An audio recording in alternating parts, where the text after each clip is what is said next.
with Uhuru, we are doing it for posterity for this country. It is not for Raila Odinga. Raila Odinga does not have to be the president of Kenya. But Kenya must have a good president. There must be structures that will ensure that the Kenya is being governed in a responsible manner. We are able to transform this country, to remove Kenya from poverty to prosperity. Tunaunga BBI mkono, lakini nikasisitiza kwamba BBI ni lazima ilenge maslahi ya mwananchi kwanza.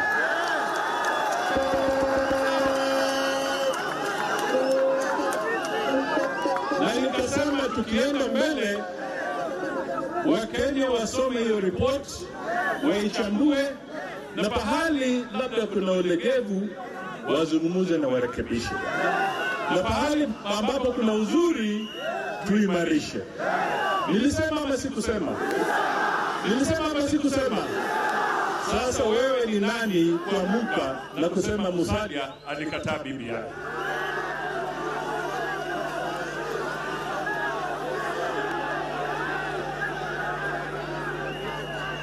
Hii siasa ya mchezo ya kujaribu kuleta utengano kati ya viongozi tuepukane nayo.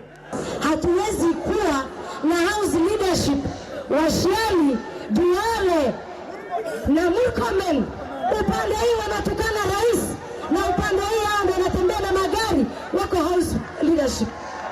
Si mnataka watolewe sindio? Na tunataka hiyo nyumba tukirudi recess, rais usikie kilio yetu, ndio tukuwe na nchi moja, tukuwe na amani na watu wa kuheshimu. Lazima hiyo nyumba ibadilike. Huyu Wycliffe alikuwa rafiki ya Uhuru Kenyatta sana. Kwa ajili function ya kwanza ya Uhuru Kenyatta kisha kaa kwa kiti ilikuwa kuja memorial service ya Mzee Mudavadi. Na mtu aliwatanganisha hao watu wawili alikuwa William Samoei Ruto. Hakutaka huyu asonge karibu. Na sasa Ruto amepigwa teke, iko kando. Ndugu yangu, tafuta njia kwenda kwa rafiki yako. Raila amepost kwa Twitter ati anaelekea Kakamega mkutano ya BBI. Mimi si wa dini yake, kwa hivyo mimi siwezi kutoshea kwa hiyo mkutano. Kwa hivyo mimi na hao wapuke wamelipea ruhusa na wamelipea nguvu, hata mimi huku kwetu tuanze mikutano zetu za BBI. Sasa tutakuwa na BBI pili. Tutakuwa na BBI yetu tunaita BBI roho safi. Na kutakuwa na ingine ya Raila BBI roho chafu. So those have been some of the sentiments by political leaders at the BBI rally in Kakamega. That is the second rally right after the one that was held in Kisii. But if you're a Kenyan just listening to the leaders and you've not been able to read the document, then you sit and ask yourself, so what about the BBI was talked about in that meeting?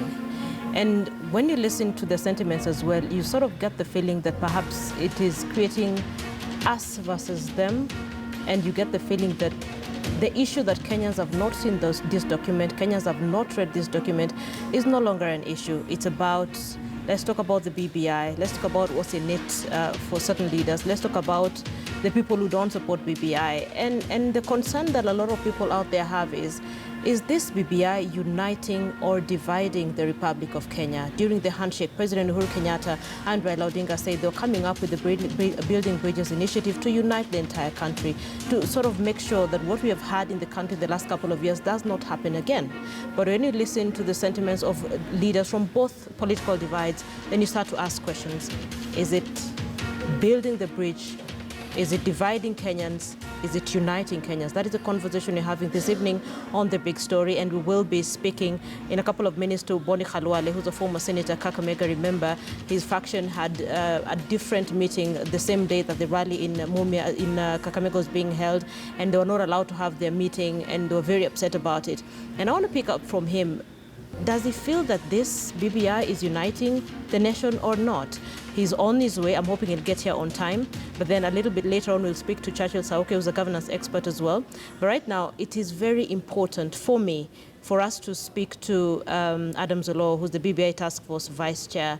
They have been championing this entire process to where it is right now. Does he get concerned in the direction that the BBI is taking? Is it on the right track? And that's why we're bringing in our lead reporter, Sophia Onuna, who's joining us this evening. Sophia, good to see you this year. And just as you speak to Adam Zolo, I'd like to find out something from him. This is a document that they generated. This is a document that they came up with after speaking to Kenyans, of course. Does it concern him that we now have political leaders in rallies talking about a report that probably Kenyans have not seen? Is there a provision, are there plans to make sure that copies of this BBI report are out there? And even as he answers that, I know that there's the term of the task force has been extended, which essentially means that the document that Kenyans are talking about right now will not be the same document by the time they're done. So does it make sense to have rallies on a document that essentially may change altogether by the time it's brought to Kenyans as a final document? Sophia. Indeed, good evening, Linda. Many questions Kenyans are raising, and already the discussions that have been going on from the political landscape, literally the political class, or a large part of it has been eating, drinking, sleeping BBI, and as far as politics and what they're talking about and the narrative out there, and it's about getting the public support to their positions. Now, the unfortunate bit which you've touched on is the question that some now are asking, that the Building Bridges initiative, has it turned to a Breaking Bridges initiative? That whilst in March of 2018, when the two leaders came together, President Kenyatta and Right Honorable Raila Odinga, that was welcome. At the time, the country was split down right the middle, and coming together after that divisive election. But a year or so later, actually just about a month, slightly over a month for the 2-year anniversary since that handshake, concerns are rising, and largely because the Deputy President has raised several questions on the funding of this process now that has gotten the term extended. But number two, he raised a question around if there is support already, a wide support from the report, even when it was launched in the Bomas of Kenya, then what is this drumming up support meant to achieve? But also the question of what you've raised, Linda, the copies. Do Kenyans actually have these copies? Are they reading them, or are they to rely on the political class in these rallies to tell them which direction to take? But let's talk more about this. Adam Zolo, professor, was the vice chair of the BBI team. So in this new extension they have up until mid this year, a different setup, but definitely a man who can authoritatively speak on the work that that team has been doing, and also this extension, what it means going forward. Thank you, sir, for making time for the big story tonight. Let's begin with this last minute meeting in Kakamega County. So the rally in and of itself, those questioning and saying this has been politicized, that why not allow Kenyans to read, and yourself and your colleagues go out there, collect then these views, as opposed to rallies which just go to this one takes one position and the other theirs?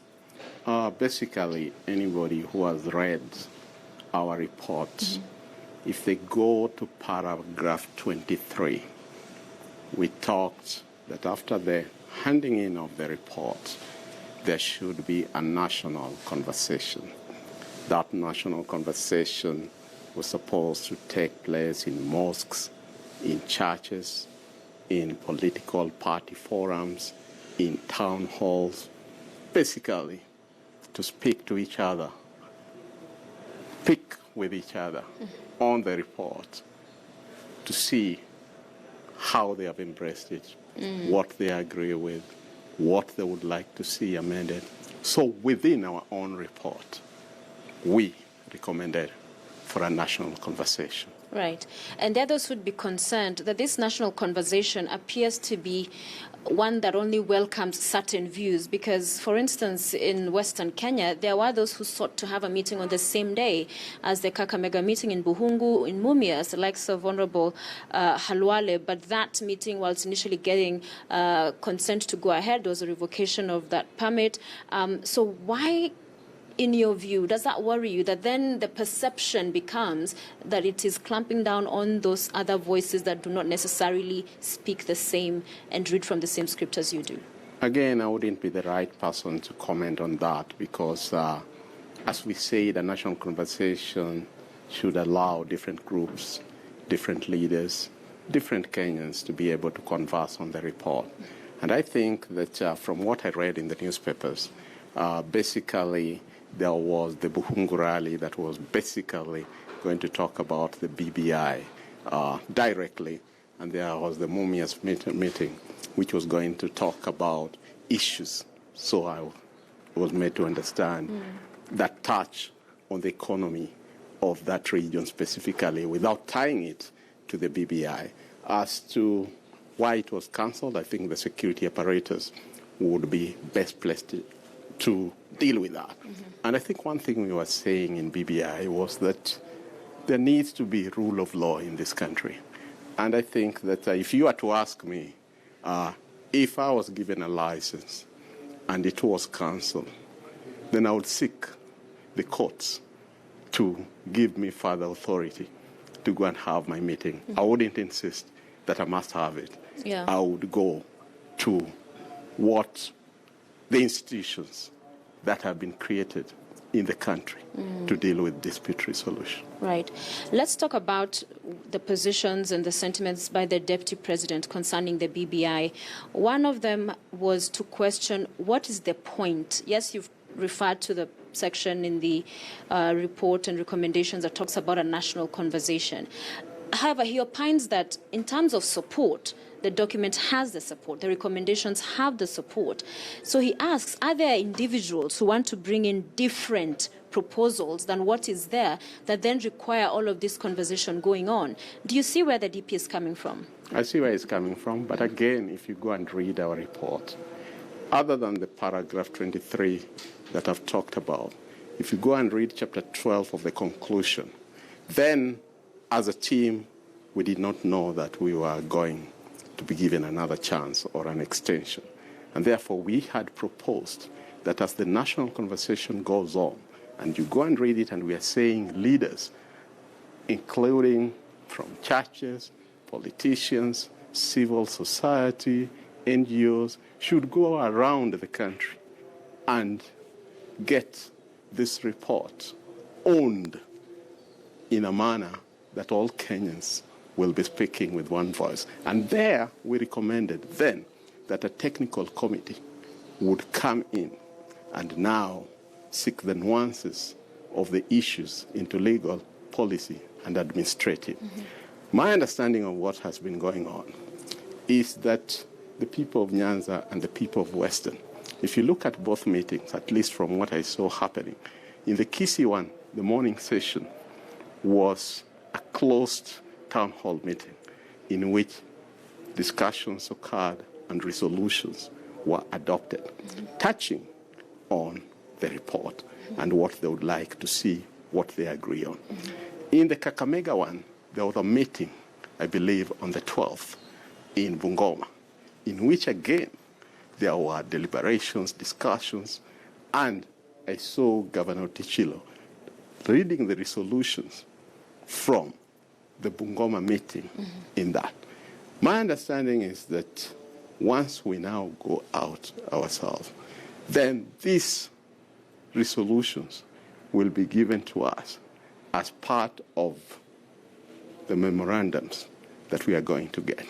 So basically, they are meeting amongst themselves, deliberating, discussing, and teasing out the issues they totally agree with, the issues they would see like revived, maybe the ones they would not want to see there, and then telling us, as a people, this is our memorandum to you as a form of validation. That's my understanding. Yeah, because it could be argued on one hand, the team is on what you're describing, getting the public to know more about this report, but at the same time, views are being collected. So that, again, to the point the DP was driving at, in the end, it could be a totally different looking document. So then what support is being built for what we do not know yet? You see, Sophia, if you go to Parliament today that makes laws, there's the first reading, there's the second reading, and there's the third reading. By the time you reach the third reading, the motion, the way it was drafted, will have changed because there'll be inputs, there'll be deductions, there'll be additions. We are doing that. Okay. at the national level. Yeah. So then to the other points the DP has raised around funding of this process, and could money end up being gobbled up in the name of BBI, and asking about copies. Would you, from where you sit, argue that the Deputy President, as the principal assistant to the President, is being, this is his insubordination in as far as his utterances regarding this process that has the support of the President and that is already on this road to the mid this year? As a bridge builder, I wouldn't want to go into that. I think the presidency has within the Constitution the parameters in which the two relate, and therefore I think that's not for me to double in. Would you then be open to speak to whether there's need for a handshake between the President and his deputy? Because there's a lot of skirting around issues, but at the end of the day, on one hand, you hear this camp, the DP and his allies, talk about, several issues and different issues being spoken at this side, and clearly at odds with each other, not reading from the same script. So it cannot be that we pretend we are building bridges and the United Kenya Task Force when clearly we are not bringing everybody along. So do we need another handshake at this point? Again, if I'm just to quote the Deputy President himself, I don't remember any single instance that the Deputy President has questioned his loyalty to the President. I don't. Yeah. Maybe you can play for me a clip in which he has questioned his loyalty to the President. I don't recall. And since it is the presidency, then I think they have a way in which to sort out any issues within the presidency that might arise. So we understand from the Gazette notice that the process now happening and the extension of the term of the task force is to validate the report. On the other hand, we hear it's time to collect views, and then we see these rallies. So explain for us, are the views being collected in these rallies, or is there a process? You mentioned the sessions happening before, then now we see the rallies. So what exactly is supposed to be achieved between now and mid this year? If one pays attention to what happened in Kisii and what happened in Buhungu, then you'll find that the resolutions don't go outside the report. They'll be talking, we need this strengthened, this one we agree with, or they'll say the report talked of not less than 35% to the counties, we need 45% to the counties. So basically what is happening is that we went to all the 47 counties and we came up with a report. We are going back to say, here is what you told us, here is what we captured, this is our summary. Did it reflect what you told us? Can you give it the okay? Can you validate it so that it goes to the next level? So this is in town hall sessions? The kind for that we saw? For our purposes. Yeah. It will be in town hall session. Okay. So to the point again on the report, when you get to hear views, say for instance I come to one of those and I have a completely different proposal outside anything that's in the report, would that be accommodated, or is this process to have conversation and recommendations and views collected on what is already contained in the report so that it's closed to other views outside what those that are captured? I think, Sophia, we need to go back to the first Gazette notice. Yeah. And this second Gazette notice is not a totally new Gazette notice going outside the parameters of the first Gazette notice. And the first Gazette notice was very clear on the 9-point agenda that came from the communique between the President and the Right Honorable Raila Odinga. And the issues were very clearly outlined. Lack of national ethos, divisive elections, responsibilities and rights, corruption, safety and security, devolution, shared prosperity, ethnic antagonism and competition, and inclusivity. That's the parameter. So if it's a proposal outside what you have as a proposal in one of those parameters, can it still be taken in? If it is a cross-cutting issue, if we go to our reports, even before we go to the 9 thematic areas, we have the section we are calling notable issues. Those are issues that don't sit squarely in any of the 9 issues but cut across. If you bring an issue that cuts across, it's already in our report as a notable issue, so we shall consider. Yeah, and we're also hearing the Right Honourable former Prime Minister has talked about this and others, that by mid this year, by June, we should be going to a referendum.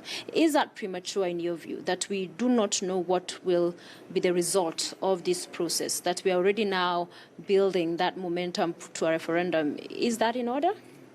Let me say this. The Gazette notice clearly spells out our tasks, and we are supposed to validate the report and tease out the policy, administrative issues, and, if necessary, constitutional issues. That's what we will do. Those others, we are sticking by. Yeah. So the next. Mandate. All right. So the next meeting rally is set to be in Mombasa. Is that correct? You know, you're asking me something that is did not not come from us. Okay. I think that when you see a calendar signed by the 2 joint secretaries, then you can ask me about it. Yeah. If it doesn't have the signature and seal of the joint secretaries, I cannot answer that. Finally, those Kenyans saying we've not seen these copies. The DP himself has talked to that point. Where are the copies that people were told they will get? Because then we're just hearing the political class talk about the various proposals, but they don't have them to read. What happened? Basically, let me again say this because that's an administrative issue. Remember that the Gazette notice that we had and the extension that we had was until October 23rd. And then we got an appointment to present our report. And thereafter, there was the launch. Then we were not in office. Now that we are there, I think we can look into that to make sure that the copies go, if at all they haven't gone. All right. So I think there was that lacuna, maybe, that there was no body that was directly charged with the matter to ensure that it reached the people. But now we are there. Okay. I think that should be addressed. All right, Prof, thank you very much for speaking with us. Professor Adams Olo, who is part of that team, the Building Bridges Initiative, or if you like, Uniting Kenya task force. They have up until mid this year, so an implementation, gathering views of the validation process that's been described in that Gazette notice. And of course, in line with that as well, we are seeing these rallies that have been going on. So you already had Kisii, then Kakamega, and from today's I saw posts by the former Prime Minister is that he met governors from the coastal region, so that on the 25th, if I'm not wrong, of this month, there will be a meeting in Mombasa over this BBI report, Linda. Yeah, the next meeting is supposed to be in Mombasa. But just listening into Professor Adams Olo, he says, I mean, they envisage a national conversation. The question is, are we having a national conversation about the BBI? He says they looked at a scenario where several leaders, religious leaders, just having a conversation with Kenyans about what this is all about. And then he says, to the fact that perhaps this document may change at some point, he says, even in Parliament, I mean, you get the first reading, the second reading, the third reading. But my question is, why then not wait till you have the final document, then go to Kenyans with the final document and say, guys, this is what you're talking about? Because if at all it's going to change, then you're going to do this process all over again. But I hear you. Sophia Wanuna speaking to Professor Adams Olo, BBI Task Force Vice Chair. Allow me to take our first break. But when we come back from this break, we will be speaking to Boni Khalwale, who's a former senator, Kakamega County. We'll also be speaking to Churchill Sauke, who's a governance expert, just to pick both their minds on whether or not this BBI report is indeed uniting or dividing the Republic of Kenya. Remember, I did mention that President Uhuru Kenyatta and Raila Odinga are very categorical that this is the bridge that will unite the country. Is it? Let's take that break now.